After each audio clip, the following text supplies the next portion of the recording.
میں نے اللہ کو پہچانا ارادوں کے ٹوٹ جانے سے، نیتوں کے بدل جانے سے اور ہمتوں کے پست ہو جانے سے۔ ہماری کوشش، ہمارا ارادہ اور ہماری ہمت ہمارا بھرم ہوتے ہیں، مگر اس بھرم کا ٹوٹنا ہمیں یہ احساس دلاتا ہے کہ کوئی ہے جو ہم پر برتری رکھتا ہے اور ہمارے ارادے اور نیت کو بدل سکتا ہے اور ہماری ہمت کو پست کر سکتا ہے۔ کوئی ہے جو ہمیں ہم سے بھی زیادہ چاہتا ہے، کوئی ہے جو ہمارے آنے والے کل کو نظر میں رکھتا ہے اور اس میں بھلائی پیدا کرنے کی تدبیریں کرتا ہے، اور یقیناً وہ اللہ ہی ہے۔ ہم انسان اپنی سوچ، اپنے مفاد اور اپنی خواہش کے مطابق پیدا ہونے والے حالات کو اچھا یا برا جو بھی سمجھتے ہوں، مگر اللہ کی طرف سے انسان کے لیے بھلائی ہوتی ہے۔ جب انسان کا کوئی ارادہ ٹوٹ جاتا ہے تو اکثر آنے والا وقت اسے بتاتا ہے کہ اس ارادے کا ٹوٹ جانا ہی بہتر تھا۔ پھر انسان کو احساس ہوتا ہے کہ اللہ ہے جو بہتر لے کر بہترین عطا کرتا ہے۔ اس احساس کی کیفیت ہر خاص و عام کے لیے ہے، اور اس کا احساس ان لوگوں کو ہوتا ہے جو اللہ کی پہچان کی جستجو کرتے ہیں۔ قرآن پاک کی سورہ نمل کی آیت نمبر 62 میں میرا اللہ پاک فرماتا ہے، بھلا وہ کون ہے کہ جب کوئی بے قرار اسے پکارتا ہے تو وہ اس کی دعا قبول کرتا ہے اور تکلیف دور کر دیتا ہے۔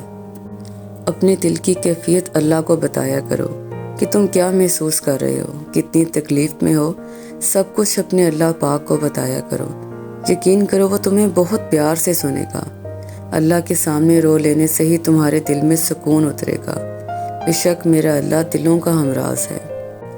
اللہ تعالیٰ حساب رکھتا ہے ہر اس بات کا جس پر تم نے دکھتے دل کے ساتھ صبر کیا، جب تم نے نم آنکھوں کے ساتھ بھی ہنسنا نہیں چھوڑا، جب اچانک لیٹے لیٹے ماضی کی تلخ یادوں نے دل اور دماغ بوجھل کر دیے اور تم نے بے چین ہو کر کروٹ بدلی، جب رات کو سوتے ہوئے آنسو تمہاری آنکھوں سے پھسل رہے تھے اور تم انجان تھے، مگر اللہ بے خبر نہیں تھا، جب کسی کے سخت جملوں نے تمہارے دل کے ٹکڑے ٹکڑے کر دیے اور تم مسکرا کر سہ گئے۔ وہ تمہاری ہر تکلیف کا حساب رکھے ہے۔ تمہیں یہ وقت بھلے ہی مشکل لگ رہا ہے، مگر تمہاری سب مشکلات کا حل بس اللہ کے ایک کن میں رکھا ہے۔ اللہ پاک سورہ بقرہ میں فرماتا ہے، کہہ دو میرے ان بندوں سے جو ہار گئے، میں کسی بھی جان کو اس کی طاقت سے زیادہ نہیں آزماتا۔ وہ تمہیں بے حساب دینے کے لیے آزما رہا ہے۔ وہ تم سے اتنی محبت کرتا ہے کہ تمہیں اس کی مقدار معلوم ہو جائے تو تمہارا جوڑ جوڑ الگ ہو جائے اس احساس سے، محبت سے۔ بس تم ایک کام کرو، اس کی رضا میں راضی ہو جاؤ، دل سے نکلتی آہوں اور آنکھ سے بہتے آنسوؤں میں راضی، اللہ کی مصلحتوں پر راضی۔ بس جھک جاؤ، کیونکہ جو جھک نہ سکا وہ پا نہ سکا۔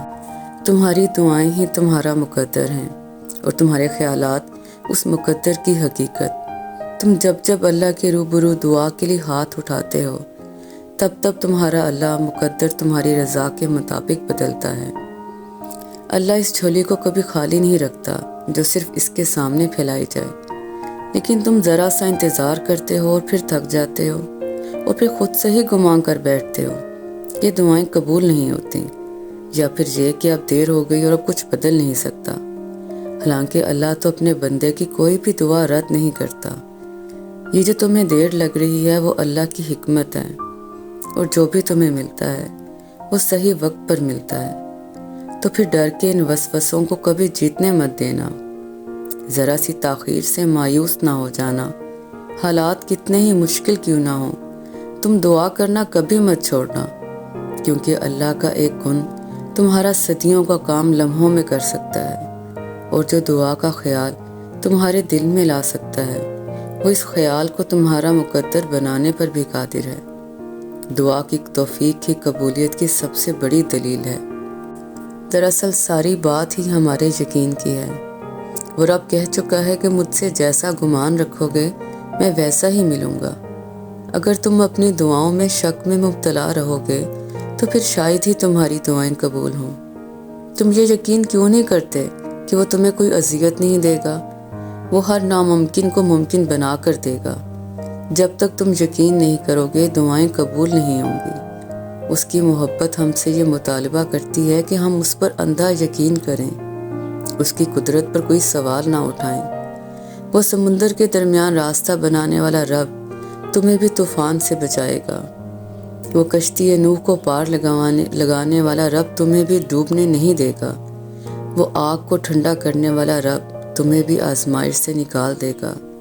تم یقین تو کرو، تم سوال تو کرنا چھوڑو اس کے کن پر، اور پھر تم دیکھو گے وہ سب جو تم دیکھنا چاہتے ہو۔